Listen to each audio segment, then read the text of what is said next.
Galicia, 1912.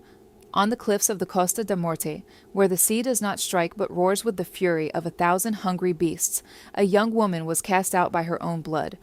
They stripped her of her name, her inheritance, and her roof, but what she built with her own hands atop a forgotten ruin would ultimately illuminate the darkest truth in all the region. This is the story of Park Yunbin, whom they called the Mad Woman of the Cliffs, not knowing that she held the secret to mastering light and turning rubbish into hope. Stay until the end, because what she discovered hidden among the ancient stones of her tower forever changed the fate of the ships crossing the Atlantic and brought to their knees those who tried to destroy her. Before we dive into this tale of betrayal and courage, subscribe to the channel and tell us, from which city or country are you watching us today? We love to know how far our stories reach. The rain in this part of Spain does not fall from top to bottom. At Cape del Diablo, the rain hits you head-on, laden with brine and the laments of men who never return to dry land. That Tuesday in November, the Pazo de los Valenti, a granite structure that had been defying the wind for 3 centuries, felt colder than the cemetery at Fistera. Lee Byung-hun, the captain who had rounded Cape Horn 12 times and knew the stars better than the hallway of his own home, had been lying beneath the damp earth of the family vault for barely 3 days.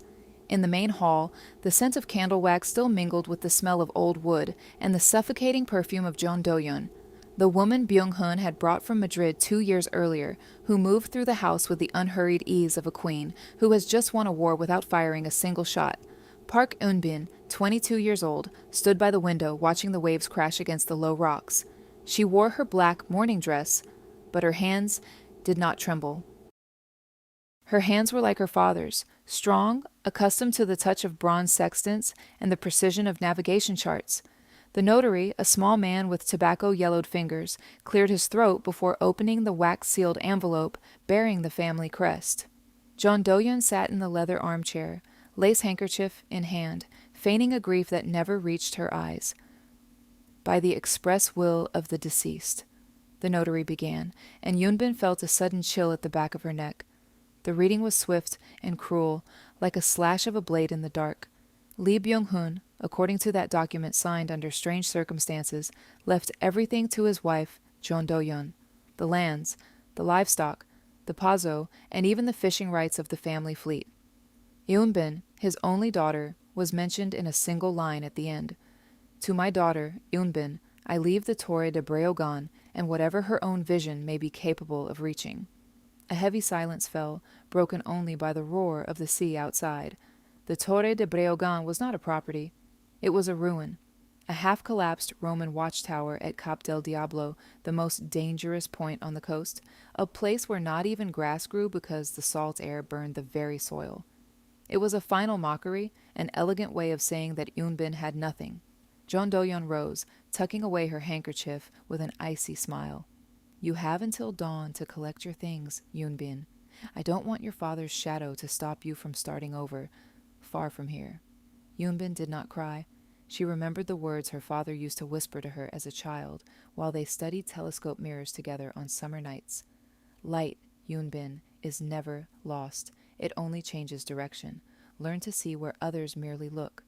She went up to her room, but did not gather silk dresses or jewels. She went straight to her father's secret study.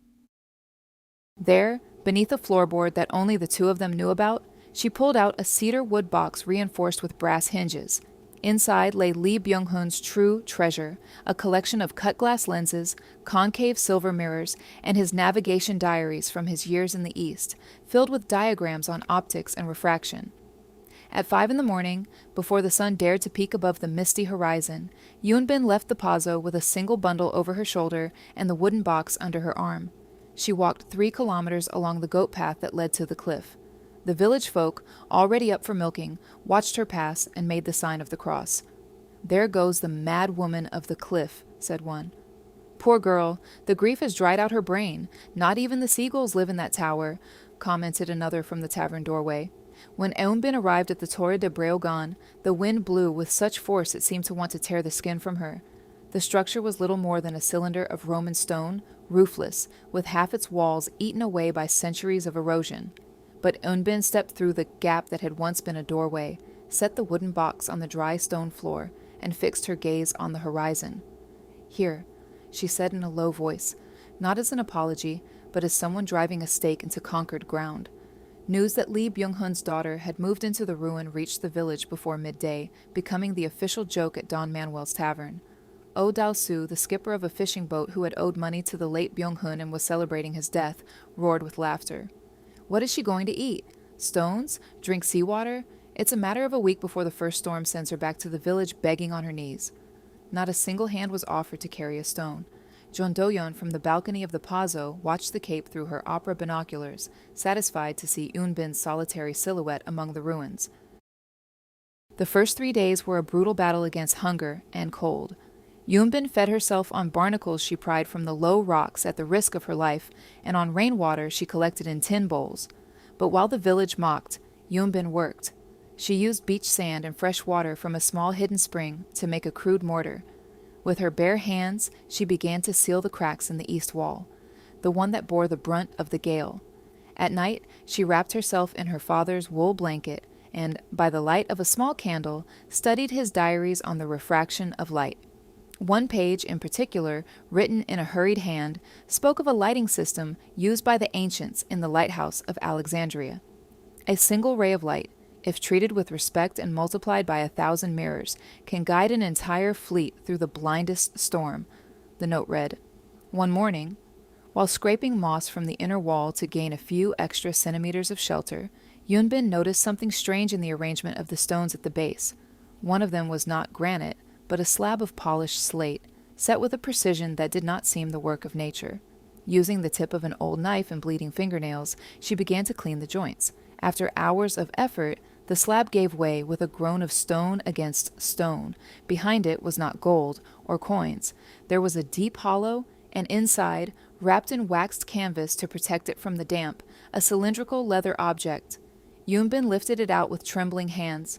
It was a ship's log, but not from her father's ordinary voyages. When she opened the first page, her heart stopped. It was the record of the Santa Maria, the ship on which her father had suffered his mysterious accident months before. Lee Byung-hun had not died of natural causes, nor from a navigation error. In the final pages, written in the shaking hand of a man who knows his days are numbered, Byung-hun reported sabotage.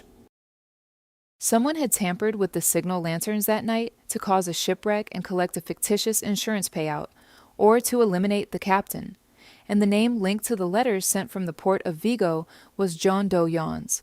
Eunbin closed the logbook and felt a searing heat in her chest that had nothing to do with the winter cold. She knew a logbook alone was not enough to defeat Jeon Do-yeon in a court bought by Valente money. She needed all of the Costa de Morte to see the truth. She needed power, and power on that shadowy coastline was light. It was then that Eunbin began what the village called the collection of mirrors. After each storm, she went down to the beach, but she was not looking for firewood or pieces of nets. She was looking for broken bottles, shards of glass from shipwrecks, fragments of dressing table mirrors the sea threw up as flotsam. She combed the village's rubbish dumps, gathering every piece of glass that shone even slightly in the sun. She's turned into a magpie, the women said at the market. She's collecting rubbish to fill her tower with broken glass. The madness of the Valentes has come out in force. Jeon Do-yeon watched from a distance and felt safe. Eunbin was finished, living like an animal among debris, but Jeon Do-yeon understood nothing of physics, nothing of optics, nothing of the sacred fire burning in the young woman's eyes. Eunbin set up a small rudimentary furnace at the base of the tower, using peat and driftwood that burned with a greenish color. She began to melt the collected glass, purifying it with techniques described in her father's books. She was not making vessels to sell. She was making prisms. She polished each piece with fine sand and leather, working until her fingerprints wore away. Song Joong-ki, the baker's son, a 15-year-old boy who was the only one who dared climb up to the cape from time to time to leave her a crust of bread out of pure compassion, was left speechless one day when he entered the tower. The interior was a jungle of reflections. The stone walls were covered with mirror fragments, angled with mathematical precision. In the center, Eunbin had built a wooden structure supporting a large central lens, made from hundreds of fragments of melted and polished glass. "What is this, Eunbin?" the boy asked, blinded by the reflections dancing on the granite walls. Eunbin turned to him, her face smudged with soot, but her eyes shining with a clarity Song Joong-ki would never forget. It is the end of fear, Song Joong-ki. I am going to give this cape back the light that was stolen from it, and with it, I am going to burn the lies that keep us in darkness. The boy did not understand, but he felt a shiver. Yoonbin was not building a shelter. She was building a trap for darkness, and the first great storm of the season was only days away. The storm brewing in the Atlantic was not an ordinary squall. The oldest sailors in the village, men with skin as tough as old boot leather, said the sea was in heat, with a leaden color that presaged disaster. While the village secured its shutters and boats crowded into the harbor seeking refuge atop Cape del Diablo, Park Eun-bin defied the laws of nature and sanity. Jeon Do-yeon, settled in the Pazo's drawing room, watched the sky with a glass of sherry in her hand. For her, Eun-bin was a problem that winter would take care of. She had already signed the documents for the sale of the lands, but felt a prickle of unease every time she looked toward the tower. It was not fear of the young woman. It was fear of what Eun-bin represented, the last branch of a tree Jeon Do-yeon wanted to fell completely. Oh Dal-soo, the skipper who served the stepmother's interests, had assured her that Eun-bin was living among rats and broken glass, but something in the Galician air, an ancient premonition, told Jeon Do-yeon that victory was not complete until the tower lay at the bottom of the sea. Inside the Torre de Breogán, the heat was suffocating. Yoonbin had transformed the heart of the ruin into a forge of light. With the patience of one who has nothing but time, she had learned to melt the glass from cider bottles and the mirror remnants the sea spat out. She mixed the molten glass with lead and ash, seeking the absolute transparency described in her father's diaries. Her hands, once delicate, were covered in burns and cuts, but every time she felt the pain, she gritted her teeth and thought of the ship's logbook hidden beneath the stone. That document was not only evidence, it was the fuel of her rage. The technique Eun-bin used was a dance between science and improvisation. She used molds of driftwood to shape small pieces of concave glass, which she then assembled in a circular structure. It was not a single giant lens, which would have been impossible to make alone, but a hive of light, a system of prisms that, according to Lee Byung-hun's calculations, could capture the flame of a single oil lamp and project it for kilometers. The village called her the Crystal Lunatic, but Yoonbin was rediscovering a technology that the ancient lighthouse keepers had forgotten. Song Joong-ki, the bread boy, climbed up on the last afternoon before the storm cut off the paths. He brought a sack of potatoes and a message from his mother. Come down to the village. The storm would be one of the killing kind. Yoonbin received him in silence, but allowed him inside. What the boy saw left him speechless for the second time. The central structure was finished. It was a crown of glass 1 meter in diameter, suspended on a bronze axle that Eun-bin had polished until it gleamed like gold. Tell your mother I am safe, Song Joong-ki, and tell her that tonight, for the first time in 10 years, no one will be lost at Cape del Diablo, Yoon-bin said, in a voice that sounded older than the tower itself. The boy ran down the hill, heart pounding, convinced that Park Yoon-bin was not mad. She had become something the village could not understand, a mistress of the storm. When night fell, the Atlantic was unleashed with unheard-of violence. 10-meter waves pounded the base of the cliff, making the tower shudder to its foundations. The rain was so dense that nothing could be seen an arm's length away. In the harbor, the fishermen exchanged anxious looks, knowing that the Galicia, a cargo steamer arriving from Argentina with 36 men on board, was delayed and likely blind to the coast. The official lighthouse, located 10 kilometers to the south, was enveloped in such thick fog that its light was barely a useless yellowish glow. Then it happened. Jeon Do-yeon, from the Pazo's balcony, saw a white, pure, piercing flash tear through the darkness like a silver sword. It was not a fire, nor a bolt of lightning. It was a column of light rising from Cape del Diablo and plunging straight into the heart of the ocean. A beam so powerful it lit up the crests of the waves and the treacherous rocks that had claimed hundreds of lives. Inside the tower, Yoon-bin fed the central flame with purified whale oil, moving the crown of prisms with a counterweight mechanism her father had taught her to design. Each time the lens rotated, the light concentrated and was launched out to sea. Yoon-bin did not see the storm. She saw the refraction, she saw the angles, she saw justice engraved in every flash. The Galicia, trapped in a whirlpool of foam and death, saw the light. The captain, who had already commended himself to the Virgin of Carmen, gave the order to turn. That light was not on his navigation charts, but it was too real to ignore. The entire village poured out into the street, defying the wind, to look toward the cape. No one spoke. The laughter had frozen in their throats. The mad woman of the cliff was guiding a giant ship through the mouth of hell. Dalsu, the skipper, clenched his fists until his knuckles went white. He knew that if that ship was saved, John Doyon's plan to have the coast declared an uninhabitable danger zone for sail would collapse. But something worse for them. Yunbin's light was so strong that it illuminated not only the sea but also the truth they had tried to bury. John Doyon felt the first real wave of panic. She knew that if Yunbin survived the night, she would no longer be a pariah but a heroine. She called Dalsu and with a voice trembling with hatred, gave him an order from which there was no turning back. Get up to the cape. That light has to be put out before dawn. I don't care how you do it. Dalsu, armed with a boarding axe and the fear of a man who knows he is in the devil's service, plunged into the tempest toward the Torre de Breogan. Meanwhile, in the tower, Eunbin noticed the oil running out. Her reserves were scarce, and the Galicia still needed another hour of guidance to enter the safe channel. But the danger was not coming only from the waves. Yunbin heard the crack of a boot against the stone of the entrance. A shadow was silhouetted against the radiance of her mirrors. It was Dalsu, drenched, eyes bloodshot, steel gleaming in his hand. The battle for the light was about to cease being a matter of mirrors and become a matter of blood. Dalsu burst into the tower with the axe raised. A grotesque shadow cut against the white brilliance of the mirrors. The air inside was charged with ozone, heat, and the acrid smell of burning oil. The man let out a laugh that sounded like the crack of a snapping mast. You think some broken glass is going to save you, Yunbin? John Doyon wants this put out, and what John Doyon wants, the sea grants, he roared, limping across the uneven stone floor. Yunbin did not retreat. She stood beside the great honeycomb lens, her hands resting on the wooden frame she had carved herself. In that moment, she did not look like the helpless orphan the village had despised, but like an ancient guardian protecting a sacred fire. The sea grants nothing, Dalsu. The sea only takes what people don't know how to defend. And this light is not mine. It belongs to all the men you and she tried to sink. Yunbin replied, in an icy voice that cut the air more sharply than the axe.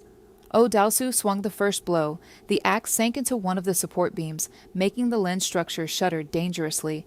A piece of mirror broke loose and shattered against the floor, scattering shards that glittered like diamonds in the blinding light. Yunbin seized the moment of the man's imbalance and, using the counterweight mechanism she had worked so hard to calibrate, rotated the main lens. It was not a physical attack. It was an attack of pure light. Yunbin directed the concentrated beam of 1,000 prisms straight into Dalsu's eyes. The man let out a scream of agony, dropping the axe as he covered his face with his hands. The power of the beam, multiplied by the silver mirrors Yunbin had polished with sea sand, was enough to burn the retina of anyone who looked at it head-on. Dalsu staggered backward, crashing against the granite walls, cursing in the darkness that now enveloped him completely. Outside, the Galicia let out a long, deep blast of its steam horn. It was a sound of gratitude that made the windows of the village tremble. The ship had managed to clear the last reef, known as the Devil's Tooth, guided by the silver column Yunbin was keeping alive.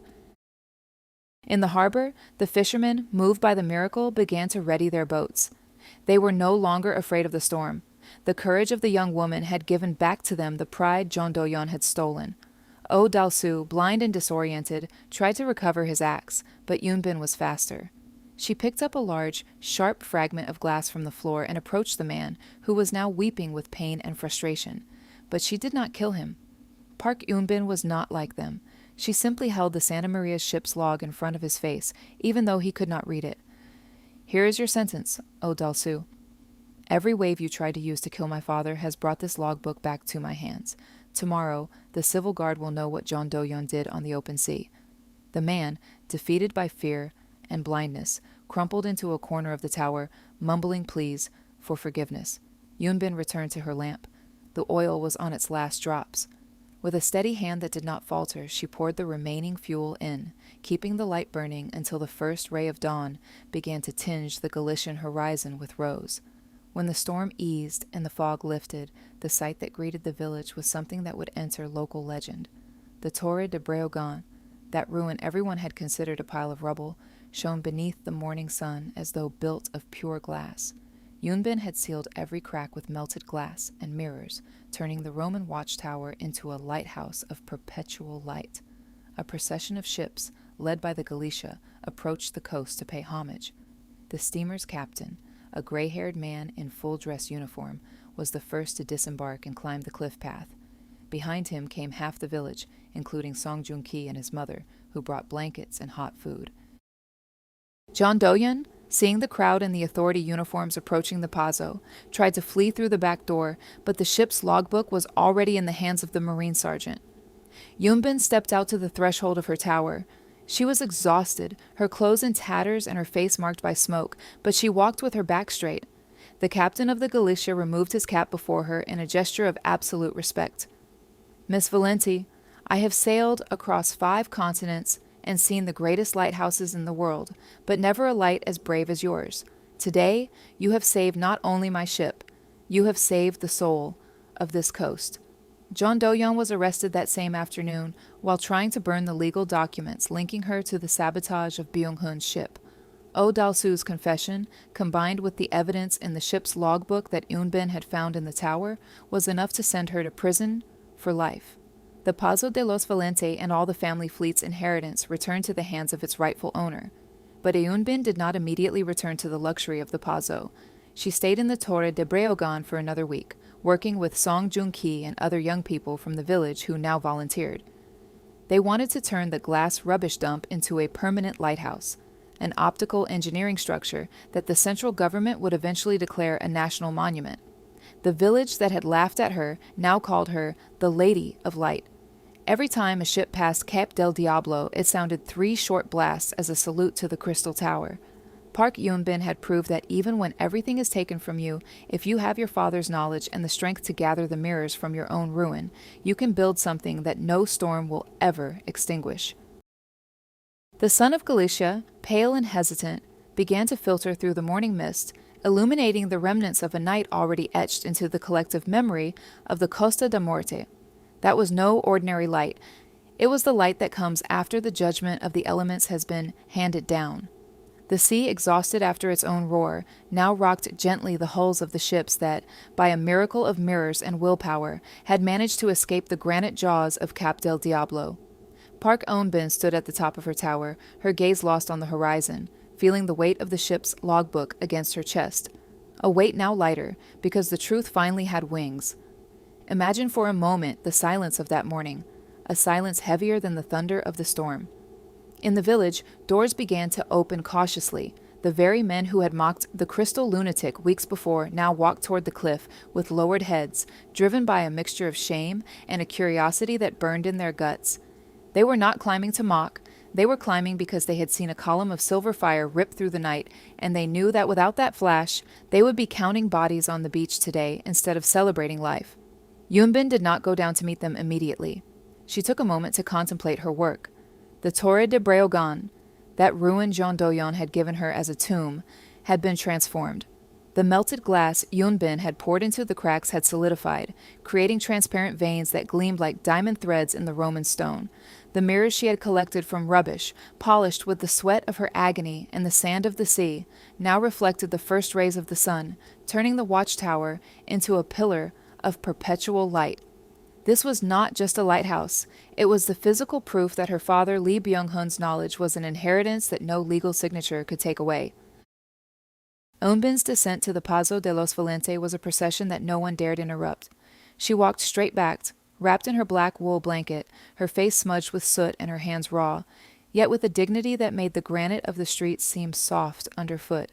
Beside her, the captain of the Galicia, a man seasoned in 1,000 naval battles, walked in silence, escorting her as though she were the queen of the seas. Behind them came the marine sergeant and a crowd of sailors who, for the first time in years, felt that justice was not an empty word in law books. Meanwhile, in the Pazo, the atmosphere was electric. John Do-yeon, who had spent the night awake watching her shadowy plan devoured by Yunbin's light, moved through the main drawing room like a caged animal. The suffocating perfume that always surrounded her now smelled like fear. She had tried to burn the records, the letters from Vigo, the evidence of the insurance she had hoped to collect after the wreck of the Galicia. but her hands were shaking so badly that the fireplace refused to obey her. When she heard the thunder of the heavy oak doors swinging open, she knew the time of lies was over. Yunbin entered the drawing room without a word. There were no shouts or unnecessary drama. She simply placed the Santa Maria's logbook on the mahogany table, directly on top of the land sale papers John Doyon was about to sign with the mining company. The thud of the logbook against the wood sounded like a death sentence. The Marine sergeant stepped forward, picking up the document with gloved hands. When he opened it and read Lee Byung-hun's confessions about the tampering of the signal lanterns and John Do-yeon's direct involvement at the port of Vigo, the silence in the drawing room became unbearable. Can you imagine the look on that woman's face, exposed by the very girl she had tried to starve on a clifftop? John Do-yeon attempted a last defense, a hysterical laugh, claiming it was the ravings of a dying man. But then Oh Dal-soo appeared, brought in by two fishermen. The man who had climbed up to put out Yunbin's light was now permanently blind, his eyes clouded by the power of the beam that had judged him in the tower. His words poured out like a torrent of bile. He confessed the payment, confessed John Do-yeon's orders, and confessed that Lee Byung-hun had never trusted his wife. That was why he had hidden the evidence in the tower, knowing that only Eunbin, with her love of optics, would be capable of finding it. The arrest of John Do-yeon was the end of an era of shadows on the Costa da Morte. She was taken to the court in Santiago amid a shower of jeers from a people that had finally woken up. But Eunbin's story did not end with the recovery of her lands. She understood that the true Pazo, her true home, was no longer the luxurious walls where her father had been betrayed, but the crystal tower where she had found herself. Park Eunbin used the vast Valente fortune for a purpose that scandalized the aristocracy but saved the region. She turned the Torre de Breogán into the first institute of optics and navigation in Galicia. She did not allow it to be merely a government lighthouse. She made it a school. Song Joong-ki, the baker's son, was her first pupil. Those young people who previously aspired only to a life of toil at sea now learned to carve prisms, calculate refraction, and understand that light is the most powerful tool against ignorance.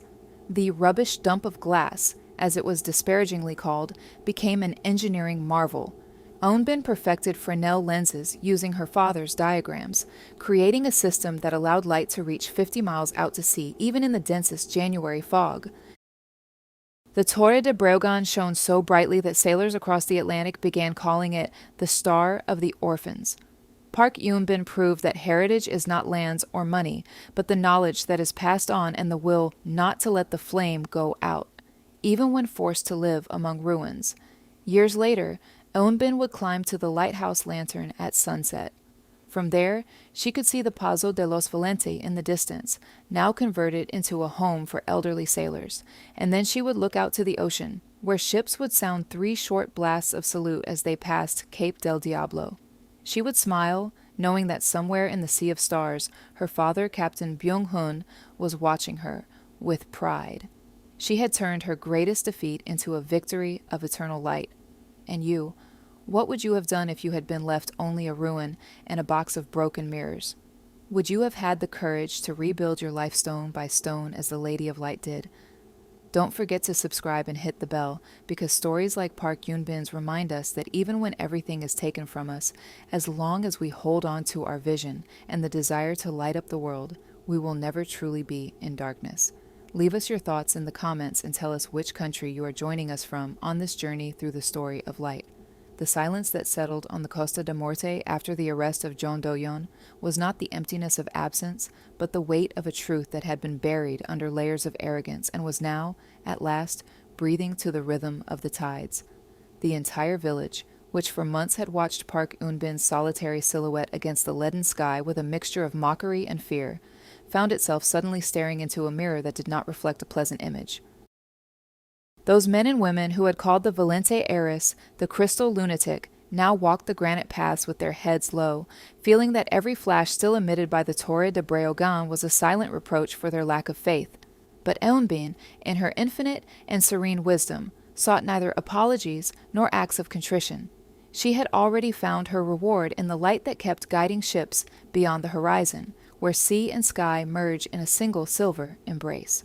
Imagine for a moment the scene in the main hall of the Pazo de los Valente, barely a week after the storm.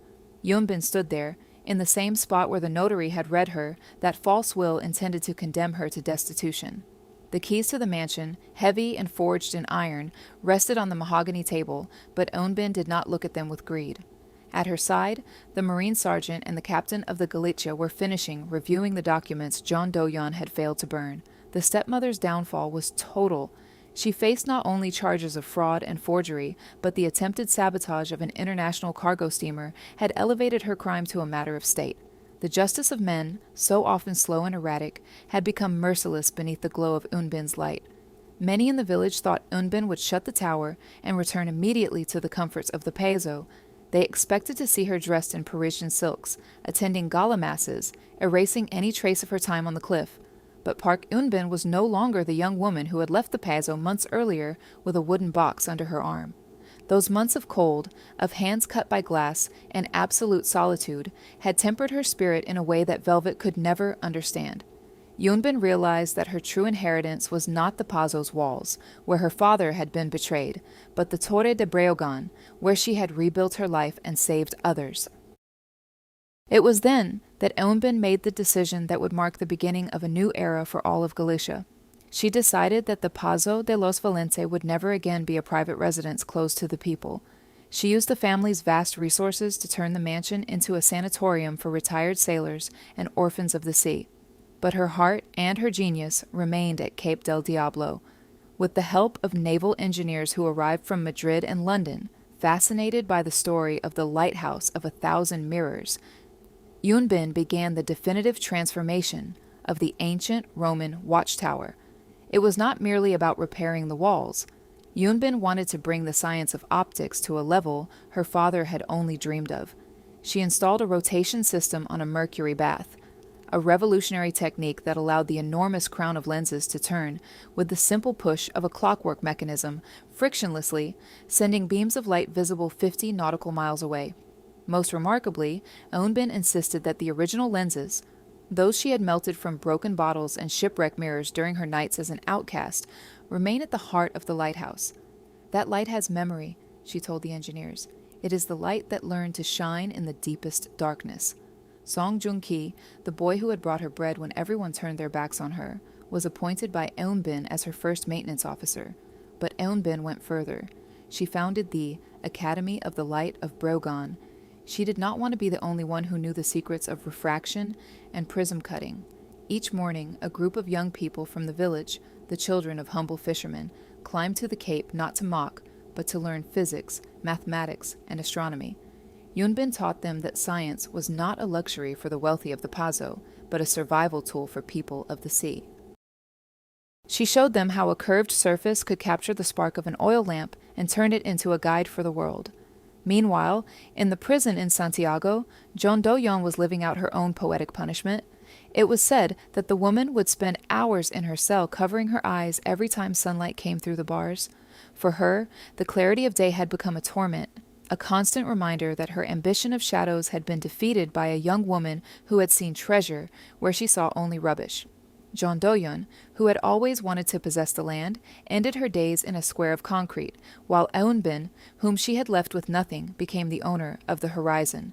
Oh Dal-soo, for his part, became a tragic and wandering figure in the harbor. Permanently blinded for having tried to fight against the light head-on, he would sit on the docks listening to the sound of the waves. Eunbin, in an act of nobility the village never quite understood, assigned him a small pension so he would not die of hunger. The man who had tried to kill her now lived on her mercy. Oh Dal-soo became a living warning to the greedy. He would tell travelers never to try to put out a fire lit with truth, because that fire has the power to burn the soul of those who oppose it. The fame of the Torre de Breogán grew so great that ships of the Royal Navy began using it as a mandatory reference point for their nautical charts. Park Eunbin received correspondence from scientists across Europe, but she preferred to spend her afternoons in the tower's workshops, aproned in leather, hands busy polishing new lenses. It is said that one day a French ambassador arrived at the Cape to offer her a Medal of Honor, and Eunbin received him in the midst of the glass furnaces, explaining that the greatest honor she had ever received was the first siren blast from the Galicia on that night of the storm. The logbook of Lee Byung-hun, the document Eunbin had found beneath the stone, was donated to the Naval Museum, but Eunbin kept the last page for herself, the one where her father asked her never to stop looking toward the sea. That page was his true testament. Yunbin understood that her father had not left her a ruin out of carelessness or cruelty, but because he knew she was the only one capable of finding the secret hidden in the stone. Lee Byung-hun knew his daughter. He knew that Eunbin did not need ballrooms, but a challenge equal to her intellect and her courage. The village on the Costa da Morte changed forever. The poverty that had once seemed an inevitable curse began to recede, thanks to the activity of the academy and the safety that the lighthouse provided to the harbor. The fishermen no longer set out to sea with hearts gripped by fear of the fog, because they knew that at the top of Cape del Diablo, the Lady of Light kept watch over them. Laughter returned to the taverns, but this time it was the laughter of pride, of knowing oneself part of a place that was home to one of the technological wonders of its age. But, as in every great story, fate still held one final secret. A revelation that Eunbin would discover years later when the expansion works on the tower required digging deeper into the Roman foundations. What Eunbin would find at the roots of the Torre de Breogan would not only explain why her father had been so obsessed with that place, but would reveal an ancestral link between her family and the builders of the light stretching back centuries. But that, dear friends, is a revelation awaiting us in the next chapter of this extraordinary story. What do you think of Eunbin's decision not to return to luxury and instead stay to teach the fishermen's children? Would you have been as generous with O Dalsu after what he tried to do to you? Leave us your opinion in the comments. We love to read how these stories of integrity and courage resonate in your own hearts. And tell us, do you believe knowledge is truly the most powerful weapon against injustice? If the transformation of the Torre de Breogan and Eunbin's triumph over darkness has moved you as deeply as it has us, don't forget to give us a like and share this video with someone who needs reminding that even among the ruins of their life, they can find the mirrors to shine again. Subscribe to the channel and turn on the notification bell, because what comes next in the final block of this story will leave you speechless. The ultimate secret of the Valentes is about to come to light, and it promises to change everything we thought we knew about the Lady of Light. Don't miss it. The peace that reigned in the Torre de Breogan during the years following the Great Storm was not the silence of forgetting, but the constant murmur of an engine of hope that never stopped turning. Galicia, with its iron winters and silver mists, had adopted Park Eunbin as its eternal guardian. But what no one in the village imagined, not even the engineers who came from all over Europe to study that miracle of optics, was that the granite foundations of the old Roman watchtower still guarded a deeper truth, a secret about to emerge from the bowels of the earth to close the circle of justice and the destiny of the Valentes. It was the year 1918. Eunbin was no longer the fragile young woman who had been expelled from the Palazzo. She was a woman whose authority radiated from her eyes, clear and resolute as the beam of light that each night tore through the darkness of the Atlantic. The School of Light had outgrown itself.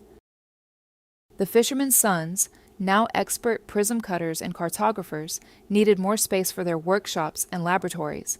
It was then that Eunbin gave the order to excavate at the base of the tower, in a section that the ancient Roman plans marked as a simple storeroom, but which Eunbin's instinct told her was something far more important. Friends, try to imagine the atmosphere at Cap del Diablo on that spring Monday. The smell of damp earth mingled with the scent of the rough sea. Song Joong-ki, now a broad-shouldered man with an intelligent gaze, directed the workers striking the floor of the lower chamber with picks and shovels. Eunbin watched from the doorway, her father's logbook pressed against her chest. As they removed rubble accumulated over 2,000 years, the sound of tools against stone began to change. No longer the dry thud against granite, but a hollow, deep echo, a lament that seemed to come from the very heart of the earth. "There's something down here. Eunbin," Song Joong-ki called out, his voice breaking with emotion. "This isn't solid rock. It's a structure." Eunbin approached, braving the dust that filled the air. Beneath a layer of sediment and broken amphora shards, a white marble slab appeared, a stone that did not belong to the quarries of Galicia. On its surface, worn by millennia but still legible, rose the relief of an eye surrounded by rays of sun. It was the symbol of the ancient guardians of the light, the Roman Libernari who had sworn to protect the coasts of the empire. But what made Eunbin's pulse stop was not the archaeology, but what she found directly beneath the slab, in a small lead niche sealed with wax. Inside the niche there was no gold or Roman coins. There was an iron box, modern, with a lock engraved with the initials A.V. Eunbin recognized the workmanship immediately. It was her father Lee Byung-hun's personal strongbox. With trembling hands and a heart beating against her ribs like a caged bird, Yoonbin used the key she always wore around her neck. The one possession Jeon Do-yeon had never been able to take, because Byung-hun had given it to her on his deathbed, saying, "Keep it for when the light gives you back the land." When the box was opened, the silence in the excavation became absolute. The workers stepped back, leaving Eunbin alone with her father's last legacy. Inside, wrapped in a signal flag from the Valente fleet, was a letter dated 10 years before Yoonbin's birth, and a legal document that made any previous will look pale. Lee Byung-hun, the captain everyone had thought a simple sailor, was in truth a scholar of his own lineage. The letter explained that the Valentes were not the descendants of wealthy burghers, but the direct heirs of a line of lighthouse keepers, stretching back to Roman times. Byung-hun had discovered that the Torre de Breogán was on his lands not by accident. His family had been the secret custodian of that place for centuries, keeping the flame alive even when the world was plunged into the darkness of wars and plagues. But the most explosive revelation came at the end of the letter. Byung-hun confessed that Jeon Do-yeon was not an unknown woman who had arrived by chance. She was the daughter of a former business associate whom Byung-hun had ruined years earlier after discovering the man was trafficking in slaves on the African roads. Jeon Do-yeon had come to the Pazo seeking revenge, and Byung-hun, feeling guilty for the debts of the past, had allowed her into his life, never suspecting that the woman's hatred was a poison that would not be sated by money alone. Byung-hun knew Jeon Do-yeon would try to kill him, and he knew his daughter Eunbin would be the victim of her ambition. That is why he designed the plan of the tower. He had not left the ruin to Eunbin out of contempt, but to protect her. He knew Jeon Do-yeon would never come near Cape del Diablo for fear of its legends, and he knew that Eunbin, with her gift for optics, would find in the tower not just a refuge, but the ultimate weapon to recover her honor. Imagine Eunbin's face as she read that her father had orchestrated his own apparent defeat to ensure his daughter's final victory. Byung-hun had hidden the evidence of the sabotage and the true property deeds in the tower because it was the only place he controlled completely. That ruin bequest was in reality a roadmap to greatness. Yoonbin stepped out of the tower and looked toward the Pazo de los Valenti, now serving as a home for the needy. She felt a peace she had never known before. She was no longer merely a woman who had fought against injustice. She was a link in a chain of light that had been shining for 2,000 years. That same afternoon, Yoonbin ordered that the Roman slab be placed at the entrance to the School of Light, so that each pupil would remember they were not there to make money, but to fulfill a sacred mission. But justice still had one last act to perform. Thanks to the documents found in the iron box, the investigation into Jeon Do-yeon's accomplices in Madrid and Vigo was reopened. A network of corruption that had been bleeding the ports of Galicia for decades was uncovered. Jeon Do-yeon from her cell watched her name erased from all the records, reduced to a shadow that time would devour. Her defeat was not merely legal, it was spiritual. She had wanted to put out the light of a family and ended up being consumed by the radiance of a daughter who refused to surrender. Years later, in 1925, the King of Spain himself visited Cap del Diablo to officially inaugurate the expansion of the tower. Eunbin received him with the simplicity of a countrywoman and the dignity of a queen. The monarch, astonished by the mirror system and by the academy, asked her why she preferred to live in the tower rather than in the luxurious Pazo that now belonged to her entirely. Yoonbin led him up to the lighthouse lantern. From there, the beam of light cut through the night with mathematical precision, lighting the way for an ocean liner approaching from America. "Your Majesty," Yoonbin said calmly, "in the Pazo, one lives on memories, but here in the tower, one lives for the future. Here the light does not rest, and I am its guardian. My father left me a ruin, but in that ruin I found the mirrors to see the world as it truly is." Song Joong-ki, standing at her side, nodded with pride. The village that had once called her the mad woman of the cliff now tipped its hat as she passed. She was no longer the helpless orphan. She was the Lady of Light, the woman who had proved that with a little glass, much willpower, and the right knowledge, you can defeat the deepest darkness. The Torre de Breogán became a symbol of resistance across Europe. During the Great War, its light saved ships laden with refugees and medical supplies, operating even when fuel was scarce, thanks to the improvements Yoonbin and her students had made to the efficiency of the lamps. Park Yoonbin never stopped working. Until the last day of her life, she could be seen in the workshops, magnifying glass and leather apron in hand, teaching children that a broken bottle is not rubbish, but the beginning of a lens that can save a life. How do you feel knowing that Yoonbin's father had it all planned from the beginning to protect her? Do you think Lee Byung-hun was cruel to let his daughter go hungry and cold in a ruin? Or was it the greatest act of love of a father who knew his daughter's strength? This revelation completely changes our view of the story. Byung-hun was not a passive victim. He was a strategist who knew that diamonds only form under immense pressure. Friends, this story teaches us that sometimes the ruins we receive in life are in fact the foundations of our greatest strength. Park Yoon-bin did not let herself be defeated by circumstance. She used circumstance to rise above everyone. If she could build an eternal lighthouse from shards of glass gathered from rubbish, what can you not do with the tools within your reach? Don't forget to give us a like if Lee Byung-hun's final revelation has moved you as much as it has us. Subscribe to the channel and turn on the bell notification, because what comes in the final block of this epic will take your breath away. The ultimate fate of Park Yoon-bin and the mystery of the Eye of the Tower are about to be revealed. Don't miss the ending of the story that illuminated an entire nation. Tell us in the comments, what would you have done with Byung-hun's iron box? Would you have forgiven Jeon Do-yeon after learning the truth? We read every comment. The Lady of Light keeps watch over us from Cape del Diablo. Stay with us to see how this incredible story of overcoming injustice comes to an end. Because the truth, just like Eunbin's light, always finds its way to shine.